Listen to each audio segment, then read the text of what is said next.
Good afternoon, ladies and gentlemen, and thank you all very much for coming to show your respect and appreciation for Mayor Henry Gonzalez.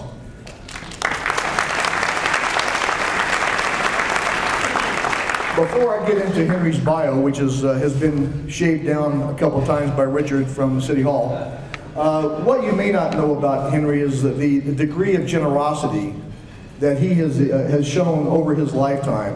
Not only since he's been a city council member at the city of Southgate, but even before.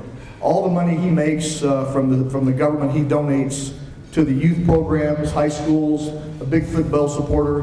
And I can honestly say that Southgate would not be the city it is today if it were not for Henry Gonzalez.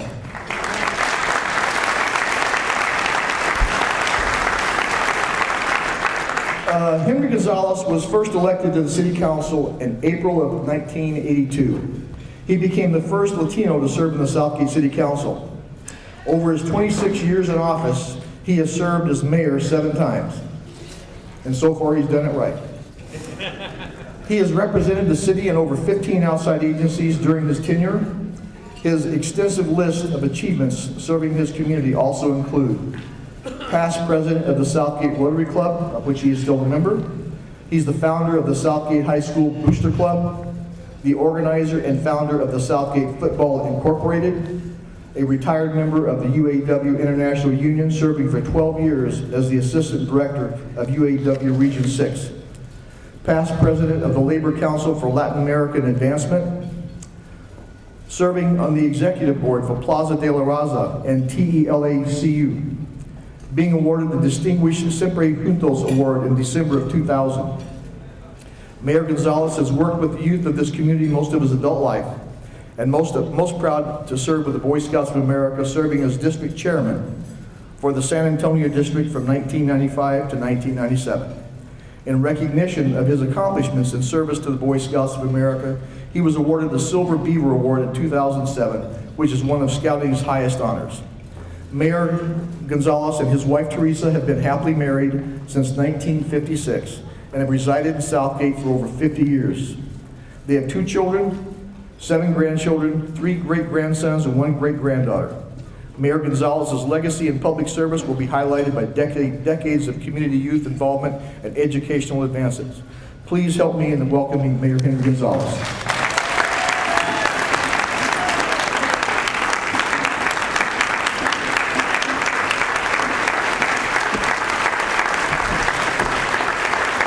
Thank you, Terry. You read that just like I wrote it, so you get a bonus for that. Get a free lunch at the Rotary meeting next Wednesday. Let me just start off. This is a great day for me. I have my son here and 3 of his kids, my 3 granddaughters, Michelle, Sarah, and Amanda, and then my daughter's here, and 2 of her kids, Natalie and Willie, are here, and his girlfriend Valerie, and also my grandson Andrew is a school teacher and couldn't get off, but his wife's here. With my youngest 2-month-old great-grandson. I have 3 great-grandsons, as they said, and 1 great-granddaughter. And you couldn't find a better and more proud individual than Henry Gonzalez.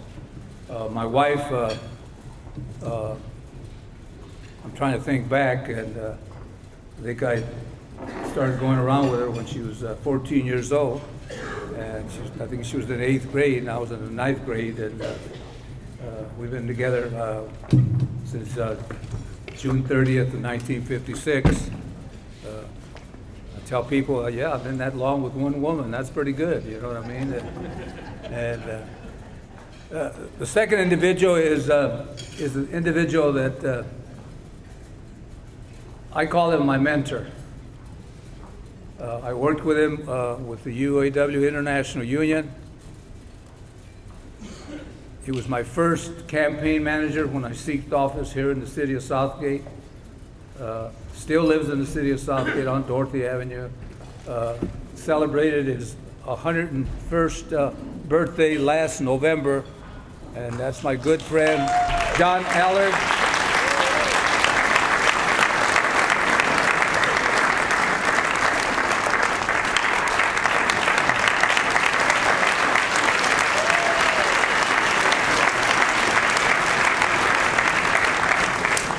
You can stand up, John, if you want.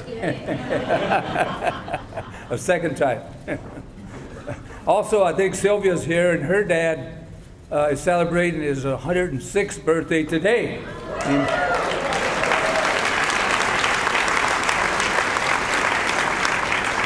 Well, we should all be so lucky. Anyway, I laughed when I saw the program because I said to myself, a half hour? God, I don't get started till about an hour and a half after I start. You know, the old saying, never give a politician a mic because he'll stay there all day. And I'm happy that, you know, that I've helped the community, in my opinion. I think I've made a difference. When I step down on March 27th, I'll have 27 years on the city council. I don't think that's ever been matched in the city of or in the southeast area, and I'm real happy of that, because I always say that if you want applause and cheers, you ain't gonna get it being a councilman.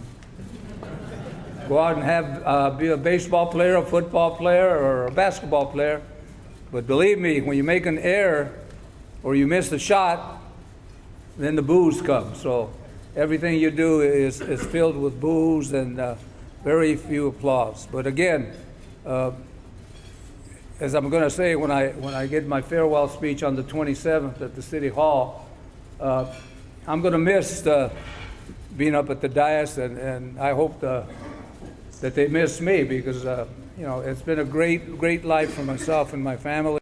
We always say that you improve the quality of life for your community, and it's even greater when the majority of your family lives in the same community. So again, with that, I want to thank my colleagues, and I'm going to say it again today, because in my 27 years, I truly mean this from the bottom of my heart, that we might not agree on everything, but this is the best working council I have ever worked with, because of the fact that I'm talking about Bill Hurtado, Bill DeWitt, Maria Davila, the Vice Mayor Morales, and the City Treasurer Belen Bernal, who will be taking my place in the meeting of the first meeting in April. They'll be installing them, and they'll be taking over at that time. But again, we know the word compromise. And believe me, what I'm about to say is that our history this year, in the fiscal year of 14-15, stands out like a sore thumb. And I'm just happy that I'm the mayor, and I want to thank my colleagues for basically, in my last term in office, like they say, it's your administration. I've been an aggressive individual, and I believe in it, because you're here to improve the quality of life for everybody that puts you in office. I've always been pro-business, because business people are the people that create the jobs. And when you have jobs, and you're going to see with the numbers of I'm about to say, this is my great-grandson, I don't know. He'll be 4 years old in March, and he's already starting like a politician. So. And he lives in Southgate, so that's great. But again, let me just start with this park. You know, I mean, you see. In fact, I was sitting down at a table with some former people of Southgate that come around and hadn't seen Southgate, and this auditorium here. It's been redone, and you see a ramp now where you can go up on the stage. You have video there. You can have the PA system is good. The banquet room It's been all redone and everything else. The park, when you walk out into the park, you see lights. When you walk now at night, the trees are all trimmed, and it's a great park. And we hear more comments about the park, of what they've done, and really you got an individual that I feel is probably one of the best Parks and Recreation directors, Paul Adams, who runs this park. And I believe that when you see Paul, tell him we like the job you're doing, Paul, because he is doing a terrific job, and it really, really shows. And Paul has a large variety of things, and I'm going to get into Parks and Recreation first, because we started with Gate, and we had some money donated to us by Congresswoman Linda Sanchez, and we bought some buses, and then we started giving a direct route, and we just have expanded and expanded. We spent about $1.2 million from Proposition C on that, and that thing is grown leaps and bounds, believe me.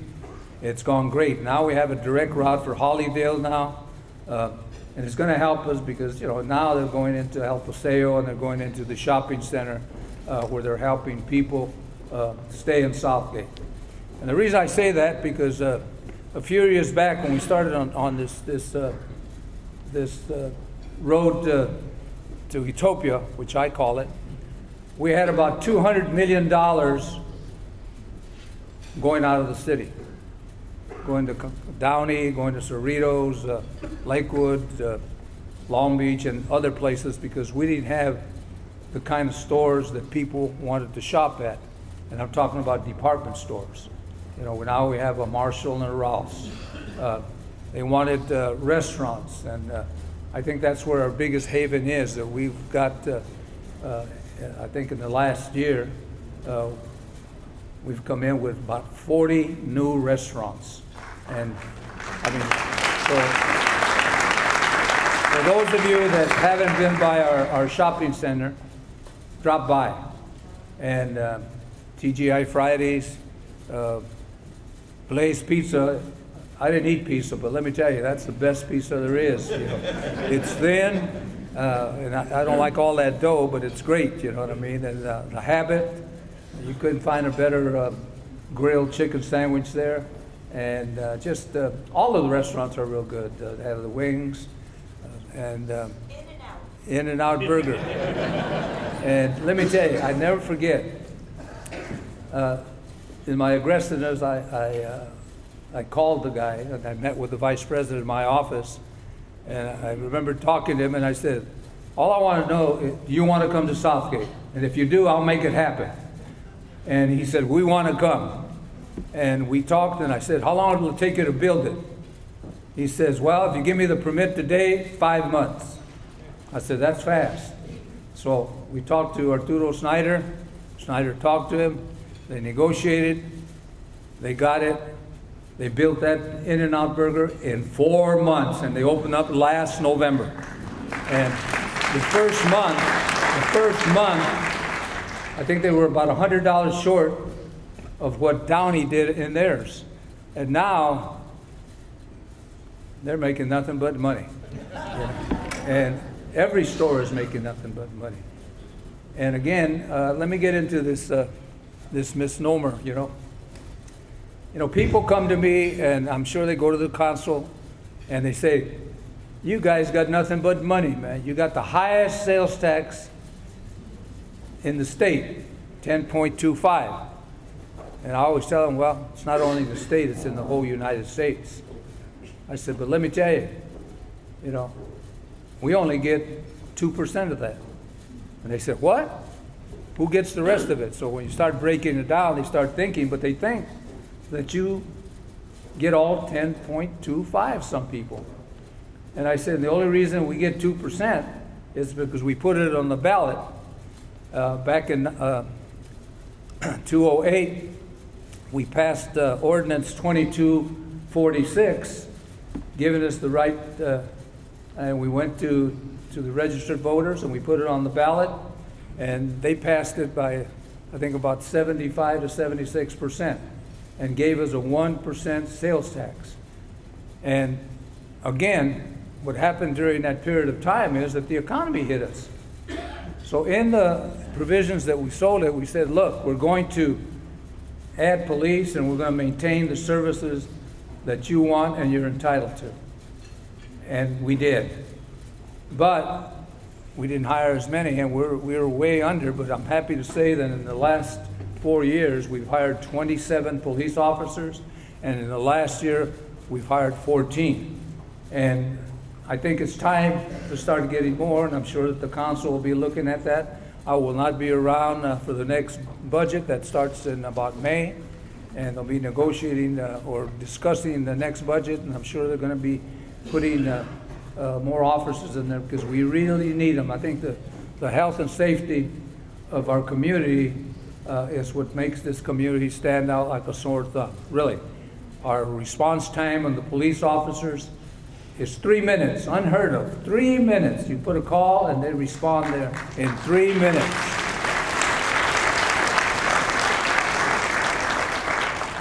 Crime is way down, and you know, people say, oh boy, the crime is going up. And police, I don't see them. And I said, look, unless you stand in that window 24 hours a day, you never see the patrolman go by. You know, but they're out there patrolling.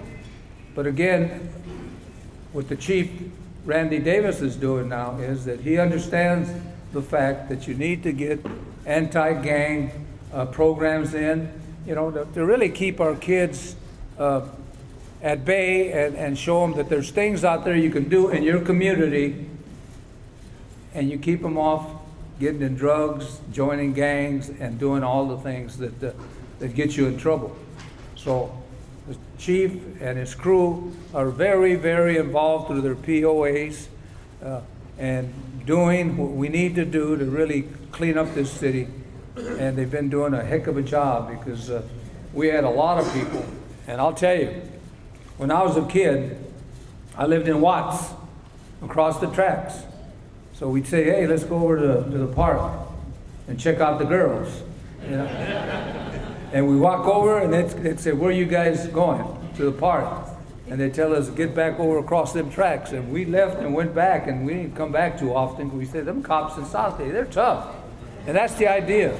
Build up the reputation, keeping them cops tough, and people stay away. Homicides, unheard of, one. And it started somewhere else. It started way out in, I think in Carson at that time, and they pursued him, and he pulled a gun and shot at our police officer, and they returned the fire and they killed him. And, you know, they got it, and it started, wasn't a resident of Southgate, it was a resident of another city, and I guess in Los Angeles, but again, it started there, but one. I mean, that's unheard of for this city, and that we had more than one. I think that's the first time we've ever been that low. But again, it's because of the good efforts that the police department puts in keeping crime down, and I'm just very, very proud of our police officers. As I'm always bragging about, in my opinion, you know, they're not only the best police force in the state of California, I think they're the best in the United States. I really, really do. We've been very fortunate. We've never had a police officer shot and killed in this city. And that tells you something, because we train them, we give them the tools to be a good officer, to protect themselves. We give them the best cars in order to catch people in the pursuit, and it takes money. And that department doesn't make much money for us. Yeah, they make money on some tickets, but again, like everything else, you know, the perception out there, they think that you make a lot of money, like the sales tax, you know what I mean? And the sales tax, because of the economy, really, really, really hit the bottom. But now we're projecting that this year it's going to go up 21% from last year. And we're already at about $8 million. And you still, we're projecting that it's going to be about 8.3 or 4 at the end of the fiscal year.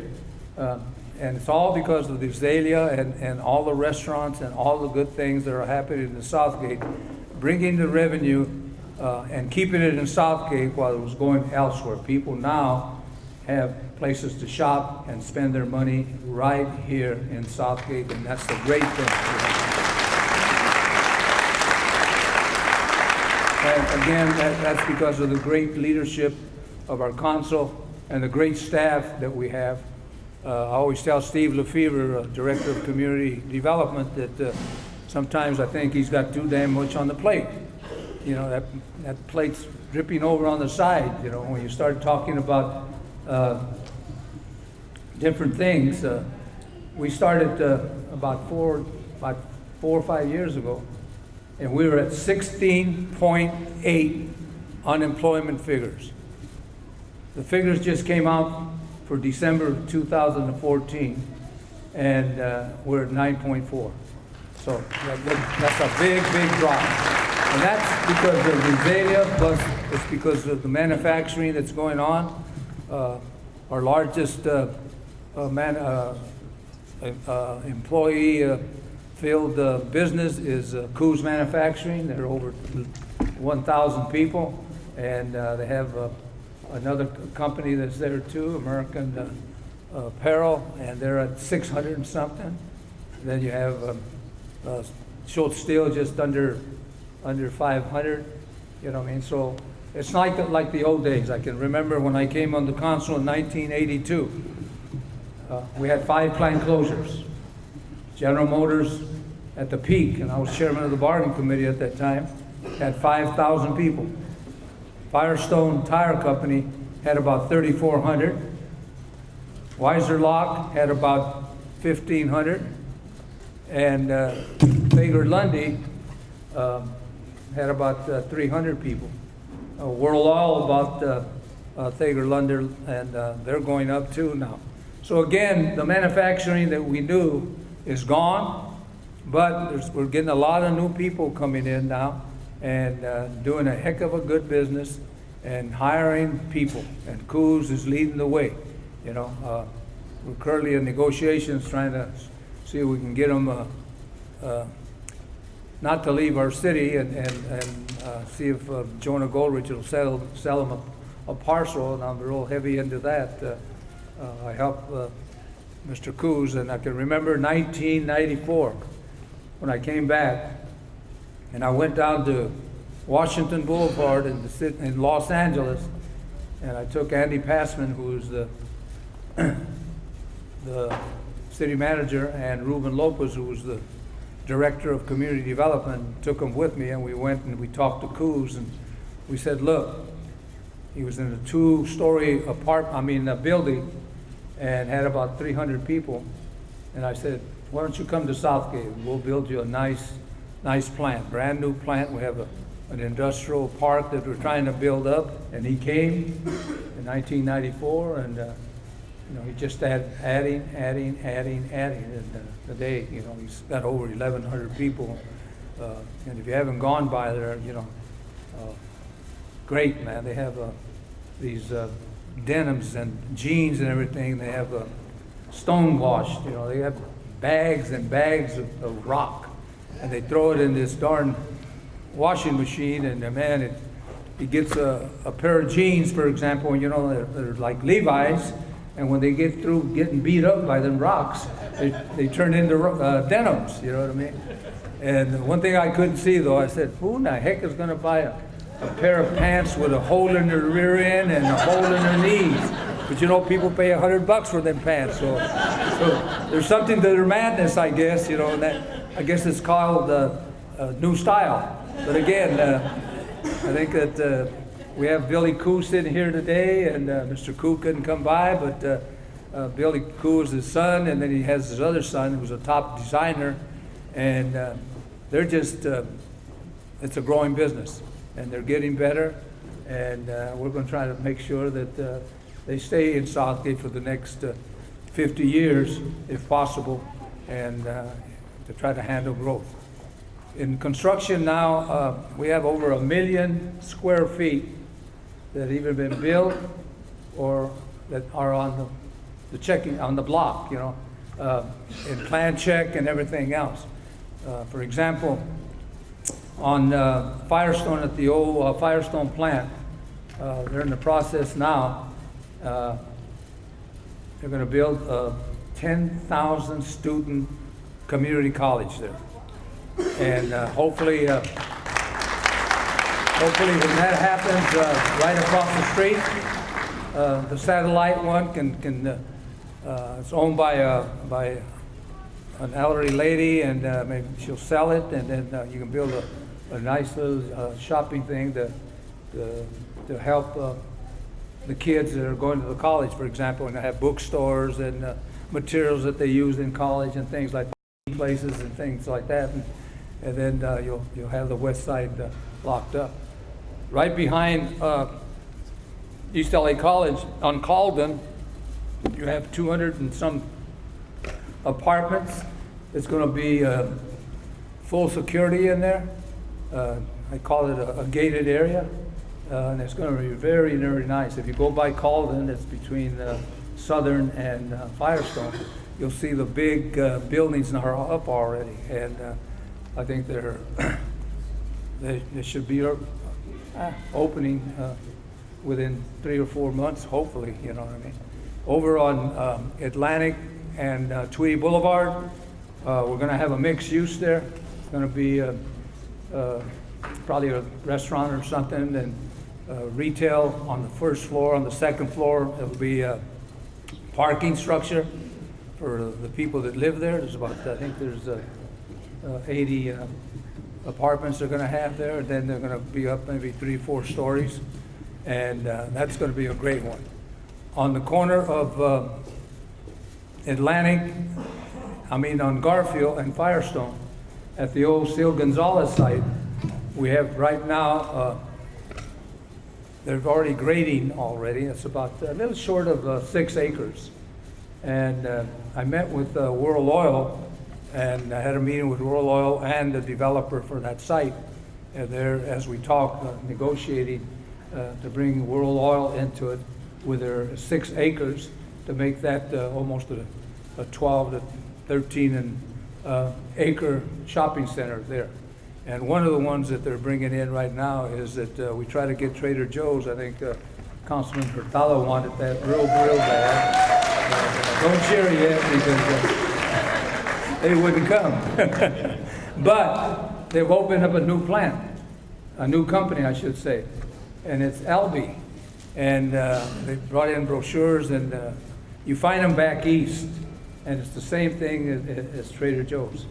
They sell the same kind of organic food and everything else, and we think it'll go good, you know, especially now that I always say that Latinos are probably the obesity and diabetes and everything else is probably the worst thing among them, but everybody now is getting health conscious. So I think by that, I predict that store is going to do well here. And but that's just another project that we have going. And again, there's just so much going on in redevelopment right now, as I said, with all this building and property values going up. And property values, let me tell you, that's the good thing. Back in the year 2010, our property values were $240,000 for a medium home. 4 years later, today, they're at 315, and that's maintaining and going up really in Southgate. So a lot of people are taking care of their property and the property values, and people move to where there's jobs. I've always said that. People move to where there's jobs, and that's why I've always been a pusher to try to create jobs. And again, you know, I thank our business people in the community because they're the ones that are creating these jobs. We create shopping centers, and they give you part-time jobs and maybe some full-time jobs, but you know, it goes up.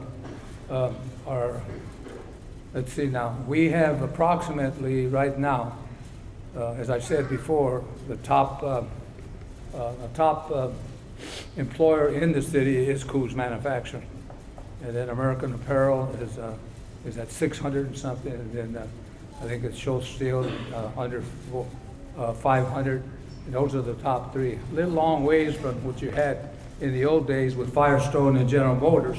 But again, manufacturing has gone out, and but again, we're doing well, and I think I can truthfully say this, that I'm leaving the council, yes, but I'm leaving Southgate in good hands with the council we have. Believe me, they're on the right train, the speed train to success, and they're going to do a lot of things. And let me tell you, you're going to find when Jorge Morales, who by policy that we have, will be the next mayor in the first meeting of April, and he's going to be the same type of guy that's pushing and pushing and pushing. And we have not had the money that we've had, but we're projecting right now in sales tax, it's going up 21% this fiscal year from last year. And that's outstanding, let me tell you. And when you're talking about for 1% sales tax that the voters passed on June the 3rd of 2008, we're projecting $8 million just on that one alone. And then we have that other one, 1%, and so it'll probably come out the same way. So as we know or don't know, that cities basically depend on property tax. Property tax, we get 6 cents for every dollar of property tax. So we get 6 cents only, okay? But still, then license fees, we get that, and then sales tax. Those are the big ones. And then we have the permits that we sell for building construction, and they need electrical permits and all kind of other permits, and that goes into the coffer too. So again, a lot of people think we got a lot of money, but while we have over $100 million in the budget, we only have $43 million off the 14-15 budget, $43 million, and the rest of it is all money that you can't use for anything. You know, you have the water fund. You can only use it for water improvements and for paying the employees. Proposition C money is for transportation, and so again, you know, you have to be limited in what you do. So what did the city of Southgate do?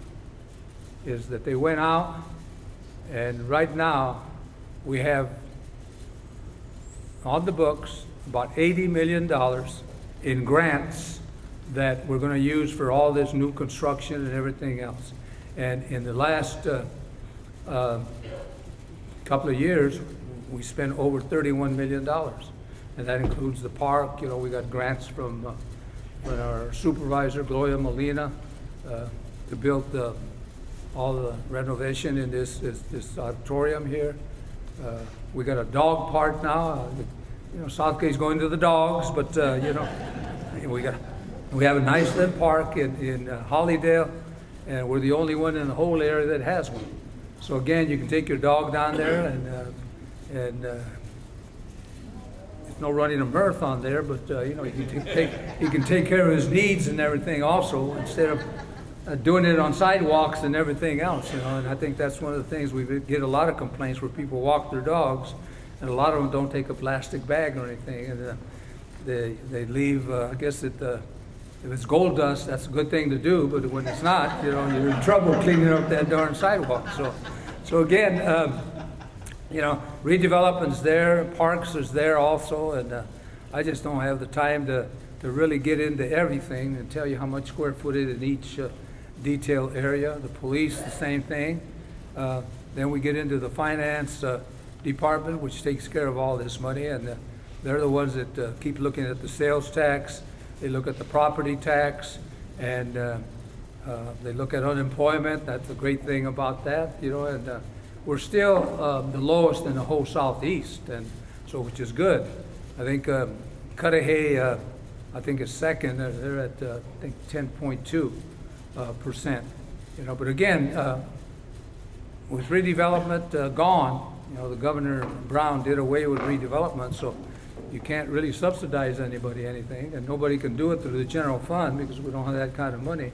So it makes it very, very, very, very hard, and you have to be skilled in how you can build things and helping people build, because people stay away because if you don't help them. The city of Downey, for example, subsidized quite a few by giving them land, and they got that landing out there, and they've been doing well. I think I don't consider them necessarily in the southeast, but I think they're at about 6% unemployment. So they're about 3 points below us, but they've been doing well all this time. So then, let's see now, we have redevelopment, we have finance, we have public works. Public works, we have a new director, Arturo, and he is a good man, believe me. He's very efficient, and currently right now we have quite a few projects, and it's going to have a big impact on traffic. So we put some money into the contract for outreach. So they're having outreach programs, meeting with business people and meeting with the community, letting them know, you know, what's going to happen, when the projections of starting these projects, when they're going to finish, and anything that can help you, tell our Public Works Director, and he'll do everything he can, because you guys are the people, as I said, that keep the city running, and we don't want to hurt you by creating traffic jams, which affects your business and your sales and everything else, you know. Maybe we're selfish, huh? But we're all selfish. We're together in this thing, and we're a team, and that's what I'm saying. We want you in the Southgate family, and we'll do everything we can in order to make you guys happy. Let's see now, which one did I forget now?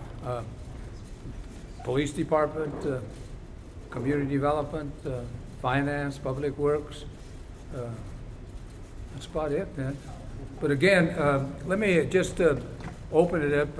I can get into the money angle, because we're going to be making more money, but we also have new programs that we're starting.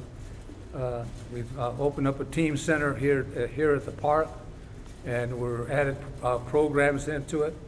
We're getting requests from the parents to open up the library a few more hours, and we put some money into the program, and we're opening Weaver Library on the weekends now, on Saturday, and we put in an hour, and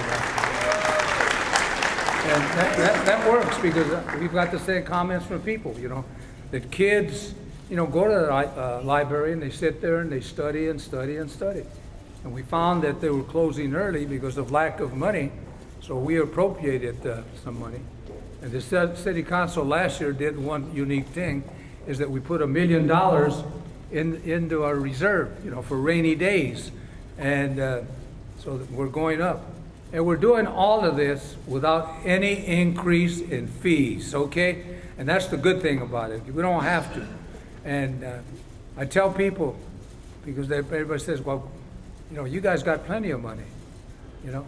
And I said, well, you got to remember one thing, that Compton, Carson, Linwood, Bell, Maywood, Huntington Park, Cudahy, Pico Rivera, Commerce, Downey, Paramount have one thing that the city of Southgate doesn't have, and that's a utility users tax. And I can remember some of the companies that were high efficiency users of energy didn't want it and everything else. And so again, we've never had one, and we're doing well. We make up on sales tax, and I think sales tax is better than utility users tax. The utility user tax hits everybody that uses it in Southgate. A sales tax gets a little bit from those individuals that come from outside the community and spend money here. And believe me, there's a lot of people coming from outside the community shopping in Southgate now. So again, I think we're very, very privileged to have that. And Pico Rivera followed after us. So Pico Rivera and the city of Southgate are the highest sales tax in the state at 10.25. And everybody else is a little bit lower. You remember that the governor added a couple of percent, and then he tried to get Proposition A and B passed, and it would have extended that 2% for another 3 years. And I can tell you, I was out there talking to people and talking to different organizations to vote it down, and luckily, not only in Southgate, but across the board, they voted down, and that thing went down the tubes. And so everybody saved, instead of being up at 12.25, we're down at 10.25. So again, Southgate is in good hands. Southgate is doing well, and I predict, like I tell the consul, I might be gone, but I'll be getting that agenda every week.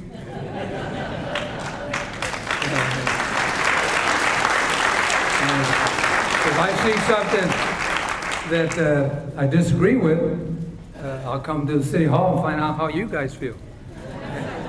And if we disagree, that's good too. But at that point, then I'm going to start working on majority, because everything happens with 3 votes.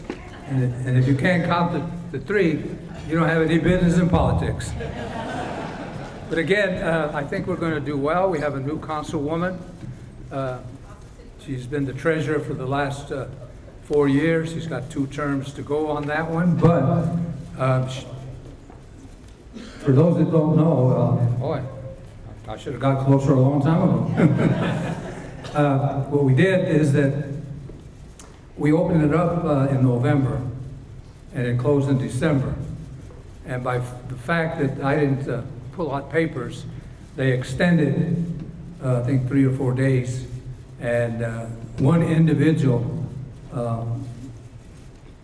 filed. But he filed with, you got to turn in 30 signatures, and 20 of them have to be good.